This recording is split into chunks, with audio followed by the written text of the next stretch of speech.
Everyone, welcome to Power and Torque. Yamaha அப்படினாலே நமக்கு இன்ட்ரெஸ்டிங்கான ரேசிங் பைக்ஸ் தான் ஞாபகத்துக்கு வரும். இந்தியாவில் பார்த்தீங்கன்னா அவங்க ஸ்கூட்டர் செக்மெண்ட்லையும் நல்ல சேல்ஸ் காமிச்சிட்டு வராங்க. ஃபேமிலி ஸ்கூட்டர் கேட்டகரியில் ஃபசினோ இன்ட்ரடியூஸ் பண்ணாங்க. ஃபசினோவும் இந்த பர்டிகுலர் செக்மெண்ட்டில் பார்த்தீங்கன்னா நல்லாவே கம்பீட் பண்ணிட்டு இருக்கு. இதில் ரெண்டு வேரியன்ட்ஸ் வருது. ஒன்று ட்ரம் பிரேக்ஸ் வச்சு வருது, இன்னொன்று டிஸ்க் பிரேக்ஸ் வச்சு வருது. ட்ரம் வேரியண்ட்டை பொறுத்த வரைக்கும் எல்இடிஸ் இல்லாமல் வெறும் ஹாலோஜன்ஸாக தான் வருது. Front head lamps, rear tail lamps, indicators எல்லாமே ஹாலோஜனில் வருது. அதே மாதிரி கன்சோலும் பார்த்தீங்கன்னா உங்களுக்கு அனலாகில் தான் வருது. டிஸ்க் வேரியண்ட்டில் பார்த்தீங்கன்னா எல்லா லைட்ஸுமே வந்து எல்இடி செட்டப்பில் வருது. Front head lamps, rear tail lamps, டிஆர்எல்ஸுமே வருது. அதில் அதுவுமே எல்இடியில் தான் வருது. கன்சோலை பொறுத்த வரைக்கும் டிஜிட்டலாக கொடுக்குறாங்க. கூடவே ப்ளூடூத் கனெக்டிவிட்டி ஆப்ஷனும் கொடுக்குறாங்க. இதில் வந்து Yamaha கனெக்ட் அப்படின்னு ஒரு ஆப் இருக்கு. நீங்கள் அதை மொபைலில் கனெக்ட் பண்ணி வச்சிட்டீங்க அப்படின்னா பேசிக் இன்ஃபர்மேஷன்ஸ் எல்லாமே வந்து அதில் வரும். மற்றபடி இந்த ஃபோன் காலிங் ஃபீச்சர்ஸ் அது இது எதுவுமே வராது. இதில் வர ஃபீச்சர்ஸ் பார்த்தீங்கன்னா ஆட்டோமேட்டிக் ஸ்டார்ட் ஸ்டாப் கொடுக்குறாங்க. அதாவது நீங்கள் சிக்னலில் நிற்கிறீங்க அப்படின்னா இன்ஜின் ஆட்டோமேட்டிக்காக ஷட் டவுன் ஆகிடும். நீங்கள் பிரேக் பிடிச்சி ஆக்சிலேட்டர் கொடுத்தீங்கன்னா திரும்பவும் ஸ்டார்ட் ஆகும், எடுத்துகிட்டு போகலாம். இதனால் வண்டியோட மைலேஜ் கொஞ்சம் இன்க்ரீஸ் ஆகும். அதே மாதிரி இதில் எலக்ட்ரிக் அசிஸ்டட் மோட்டர் ஒன்று வச்சிருக்காங்க. அது எதுக்குன்னா நீங்கள் ஃபோர்ஸாக த்ராட்டில் பண்ணும்போது, அதாவது ஸ்லோப்பில் போகிறீங்க இல்லை சடன் புஷ் உங்களுக்கு வேணும் அப்படின்னா இன்ஜினோட அந்த மோட்டரோட புஷ்ஷும் கொஞ்சம் அடிஷ்னலாக இருக்கும். ஸோ அதனால உங்களுக்கு பவர் அதிகமாக கிடைக்கும், டார்க் அதிகமாக இருக்கும். இந்த வண்டியோட டிசைனை பொறுத்த வரைக்கும் ரொம்ப எலகண்ட்டாக இருக்குது. ஷார்ப் எட்ஜஸ்லாம் எதுவும் இல்லாமல் ஒரு சாஃப்ட் லுக் தருது. இதோட பில்டை பொறுத்த வரைக்கும் பார்த்தீங்கன்னா எல்லாமே வந்து ஃபைபர் பேனல் தான் கொடுத்துருக்காங்க. அதனால இதோட வெயிட் வந்து டிராஸ்டிக்காக ரெடியூஸ் ஆகி 99 kgsல தான் இருக்கு. அதனாலேயே சிட்டியில் ஹேண்டில் பண்ணுறதுக்கு ரொம்ப ஈஸியாக இருக்கும். இதோட ஸ்விட்சஸோட குவாலிட்டி எல்லாம் பார்த்தீங்கன்னாலே ரொம்ப சூப்பராக இருக்கு. அதே மாதிரி இதோட சீட்டோட ஹைட்டுமே பார்த்தீங்கன்னா 780 mm இருக்கிறதுனால யூனிசெக்ஸ் பைக்காக யூஸ் பண்ணிக்க முடியும். அதாவது லேடிஸுமே ஈஸியாக ஹேண்டில் பண்ண முடியும், அவங்களோட காலை வந்து கீழே பிளான் பண்ண முடியும். இதோட சீட்டோட லென்த்தும் பார்த்தீங்கன்னா நல்லா வைடாக இருக்கு. கம்பேர்ட் டு ஜூபிட்டரோ இல்லை ஆக்டிவாவோ பார்த்தீங்கன்னாலே இது வந்து ஓரளவுக்கு மேனேஜ் பண்ணக்கூடியதான், ஒரு ஃபேமிலி யூஸ் பண்ண முடியும். பின்னாடி அதே மாதிரி இந்த கிராப் ரெயில்ஸ் பார்த்தீங்கன்னா நல்லா, அதாவது யூசர் ஃப்ரெண்ட்லியாக இருக்குது, நல்ல பர்பஸ் ஃபுல்ஃபில் பண்ணுற மாதிரி இருக்குது அப்படின்னு சொல்லலாம். ஏன்னா வந்து நல்லா ஸ்ட்ராங்காக இருக்குது. பசங்களை கூட்டிகிட்டு போகிறீங்க இல்லை வந்து லேடிஸ் பின்னாடி உட்காந்துருக்காங்கன்னா இதை வந்து யூஸ் பண்ணிக்க முடியும். இதோட அண்டர்ஹுட் சீட் ஸ்டோரேஜ் பொறுத்த வரைக்கும் 21 லிட்டர்ஸ் கொடுக்குறாங்க. இதை ஆக்சஸ் பண்ணுறதுமே ரொம்ப ஈஸியாக இருக்குது. நம்மளோட கீ ஹோல்லையே இப்படி நம்ம ப்ரெஸ் பண்ணி ஓப்பன் பண்ணோம்னா ஈஸியாக ஓப்பன் ஆகிடுது. அதே மாதிரி லாக்குமே பர்ஃபெக்டாக ஆகுது. இதோட பெட்ரோல் டேங்கை நீங்கள் ஆக்சஸ் பண்ணுறதுக்கு சீட்டை ஓப்பன் பண்ணி அதுக்குள்ளே இருக்கிற ஃபியூவல் லிட்டை ஓப்பன் பண்ணணும். இது வந்து இப்போ ஸ்கூட்டர்ஸ்மே இம்ப்ரூவ் பண்ணிட்டாங்க, ஸ்கூட்டரில் அதை பண்ணலை. இந்த இடத்த பொறுத்த வரைக்கும், அதாவது ஃபுட் ரெஸ்ட்டை பொறுத்த வரைக்கும் பார்த்தீங்கன்னா ரொம்ப ஸ்பேஸ் இல்லை, மாடரேட்டான ஸ்பேஸ் இருக்குது. ஃப்ரண்ட்டில் மட்டும்தான் அவங்க ஹூக்ஸ் கொடுத்துருக்காங்க. இந்த சீட்டுக்கு கீழே அவங்க வந்து ஹூக்ஸ் கொடுக்கல. அதே மாதிரி பின்னாடி பார்த்தீங்க, அதாவது நீங்கள் ஒரு பொருள் எடுத்துகிட்டு போகிறீங்க அப்படின்னா உங்களோட கால் வைக்க முடியல அப்படின்னா கொஞ்சம் நவுத்தி வைக்கிறதுக்கு இந்த இடத்துல கொஞ்சம் ஸ்பேஸ் கொடுத்துருக்காங்க. அதுவே வந்து கொஞ்சம் யூசர் ஃப்ரெண்ட்லியாக தான் இருக்குது. இந்த ரெண்டு வேரியண்ட்லையுமே உங்களுக்கு அலாய் வீல்ஸ் தான் கொடுக்குறாங்க. ஃப்ரண்ட் டயர்ஸை பொறுத்த வரைக்கும் உங்களுக்கு 12 inch வருது, ரியர் வந்து 10 inch டயர்ஸ் வருது. ஃப்ரண்ட்டில் டெலஸ்கோபிக் சஸ்பென்ஷன், ரியரில் வந்து ஸ்ப்ரிங் லோடட் சஸ்பென்ஷன் வருது. கொஞ்சம் ஆஃப் சென்டர்டாக கொடுத்துருக்காங்க. இந்த வண்டியோட கிரவுண்ட் கிளியரன்ஸ் வந்து 145 mm இருக்குது. மார்க்கெட்டில் இருக்க மற்ற ஸ்கூட்டர்ஸ் கம்பேர் பண்ணும்போது இது கொஞ்சம் கம்மி தான். ஆனாலும் இந்த கிரவுண்ட் கிளியரன்ஸ் இருக்கிறதுனால தான் இது வந்து கொஞ்சம் லோ சீட்டிங் கெப்பாசிட்டியில் இருக்குது. லேடிஸும் கொஞ்சம் ஈஸியாக ஓட்ட முடியுது. இதோட இன்ஜின் 125 cc டிஸ்பிளேஸ்மெண்ட்டோட வருது. மேக்ஸிமம் ஜென்ரேட்டட் பவர் பார்த்தீங்கன்னா 8.3 PS. டார்க்கை பொறுத்த வரைக்கும் 10.4 Nm டார்க் வருது. பேப்பர்ஸில் பவர்ஃபுல்லாக இருந்தாலும் நீங்கள் ரைட் பண்ணும்போது இது அந்த அளவுக்கு பெப்பியாக இல்லை அப்படின்னு தான் நான் சொல்லுவேன். அதே மாதிரி நீங்கள் காலையில் எடுக்கிறீங்க அப்படின்னா கோல்ட் ஸ்டார்ட்டில் வண்டியோட இன்ஜின் பயங்கரமாக வைப்ரேட் ஆகுது. அதே மாதிரி நீங்கள் டிரைவ் பண்ணும்போது இனிஷியல் த்ராட்டல் கொடுக்குறீங்க இல்லையா, அப்போவுமே வந்து இன்ஜின் பயங்கரமாக த்ராட்டல் ஆகுது. ஐடியல்லையுமே பார்த்தீங்கன்னா கொஞ்சம் வைப்ரேஷன் இருக்குது அப்படின்னு தான் நான் சொல்லுவேன். ஆனால் வண்டியை நீங்கள் ஸ்டார்ட் பண்ணும்போது சைலண்டாக ஸ்டார்ட் ஆகுது. ஆக்டிவாவில் சைலண்ட் ஸ்டார்ட் கொடுத்துருக்காங்க இல்லையா, அதே மாதிரி தான் இருக்குது. இதோட ப்ரைஸ் பொறுத்த வரைக்கும் பேஸ் வேரியண்ட் வந்து அப்ராக்சிமேட்லி 1,05,000 வருது. டாப் வேரியண்ட் வித் டிஸ்க் வந்து அப்ராக்சிமேட்லி 1,23,000 வருது வித் ஆல் ஆக்சரிஸ். இந்த ஃபசினோட ஹைலைட்ஸ் பார்த்தீங்கன்னா ரொம்ப லைட் வெயிட்டான பாடி, சீட்டிங் பொசிஷனும் ரொம்ப லோவாக இருக்குது. இதனால் சிட்டியில் நீங்கள் டிராஃபிக்கில் ஈஸியாக நிம்பிள் பண்ணி ஃப்ளிக்கபிளாக ஓட்ட முடியும். இது வந்து லேடிஸாக இருந்தாலும் சரி, ஜென்ஸாக இருந்தாலும் சரி, இது வந்து ரொம்ப கம்ஃபர்டபுளாக ஓட்டக்கூடிய ஒரு ஸ்கூட்டர். இந்த வண்டியில் எதெல்லாம் பெட்டராக இருந்திருக்கலாம்னா இதோட பெட்ரோல் டேங்க் ஆக்சஸ், அதை சீட்டுக்கு கீழே வைக்காமல் மற்ற வண்டியில் வர மாதிரி வெளியில் வச்சுருந்தாங்கன்னா ஈஸியாக இருந்திருக்கும். அதே மாதிரி இதோட ஸ்டோரேஜ் 21 லிட்டர்ஸ் தான் இருக்கு. இதோட காம்படிஷனான ஜூபிட்டர்லாம் பார்த்தீங்கன்னா 33 லிட்டர்ஸ் வரைக்கும் போயிட்டாங்க. அது இன்னும் கொஞ்சம் பெட்டரா இருந்திருக்கலாம்.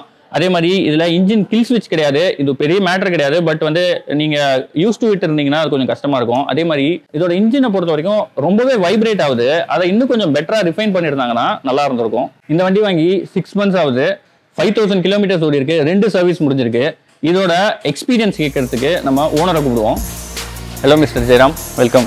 இந்த வண்டி எதுக்காக சூஸ் பண்ணீங்க?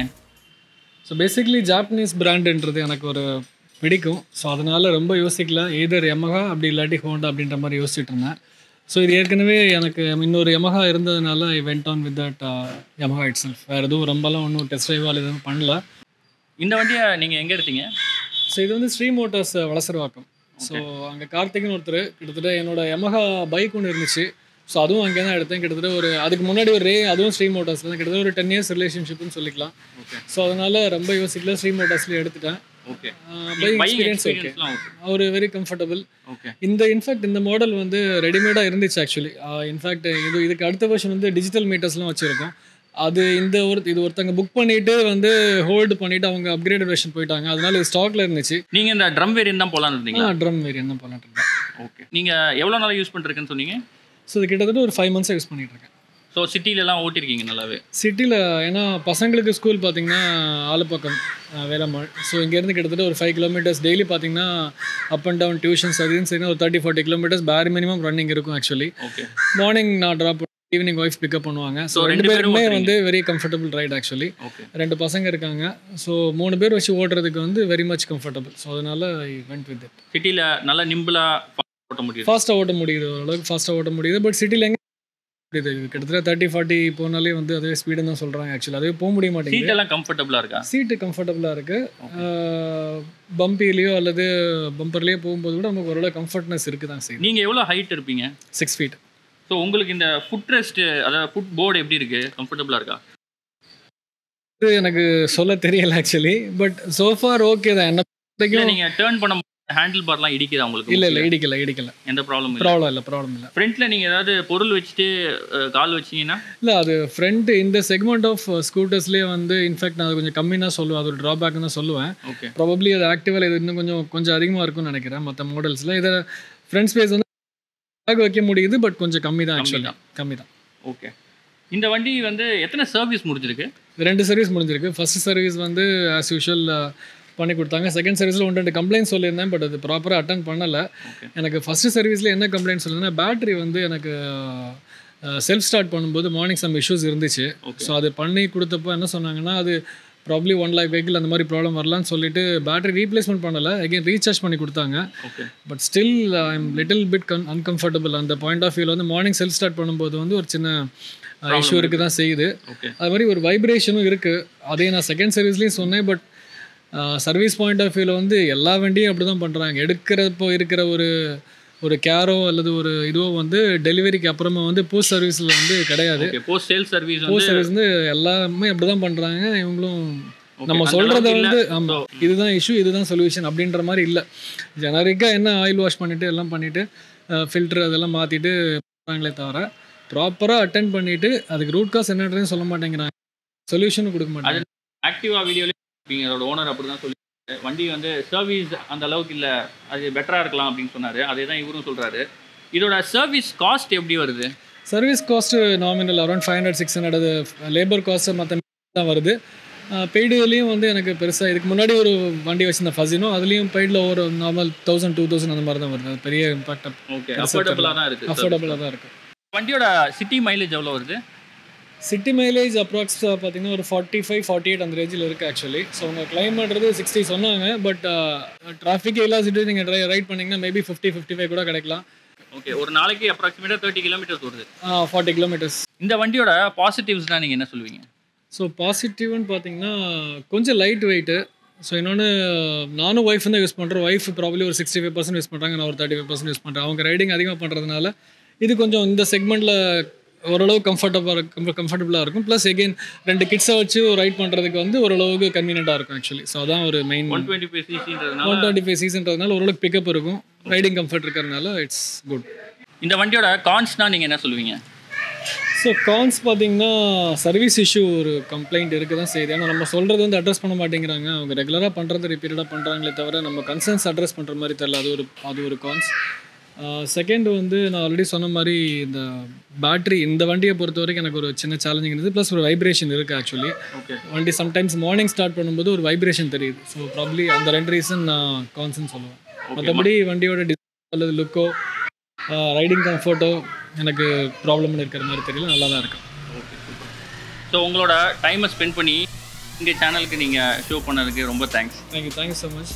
ஃபைனலாக இந்த வண்டி யார் வாங்கலாம் அப்படின்னு பார்த்தீங்கன்னா, நீங்கள் ஒரு 1 lakh ரேஞ்சில் ஒரு ஃபேமிலி ஸ்கூட்டர் எக்ஸ்பெக்ட் பண்ணுறீங்க. லைட் வெயிட்டாக இருக்கணும், அதோட சீட்டிங் பொசிஷனும் ரொம்ப லோவாக இருக்கணும், லேடிஸ் அண்ட் ஜென்ட்ஸ் 2 பேரும் யூஸ் பண்ணுற மாதிரி இருக்கணும் அப்படின்னா இந்த வண்டி வந்து ரொம்ப பர்ஃபெக்டான சாய்ஸ் அப்படின்னு நான் சொல்லுவேன். உங்களுக்கு இந்த வீடியோ இன்ட்ரெஸ்டிங்காகவும் இன்ஃபர்மேட்டிவாகவும் இருக்கும் அப்படின்னு நாங்கள் நம்புகிறோம். நீங்கள் ஃபசினோ வச்சிருக்கீங்கன்னா உங்களோட எக்ஸ்பீரியன்ஸை கமெண்ட் பண்ணுங்கள். உங்களுக்கு இந்த வீடியோ பிடிச்சிருந்ததுன்னா லைக் பண்ணுங்கள், உங்களோட ஃப்ரெண்ட்ஸ் அண்ட் ஃபேமிலியோட ஷேர் பண்ணுங்கள். நம்ம சேனலில் நீங்கள் இன்னும் சப்ஸ்கிரைப் பண்ணலன்னா சப்ஸ்கிரைப் பண்ணிடுங்க. தேங்க்ஸ் ஃபார் வாட்சிங் power and dark guys. Take care. By.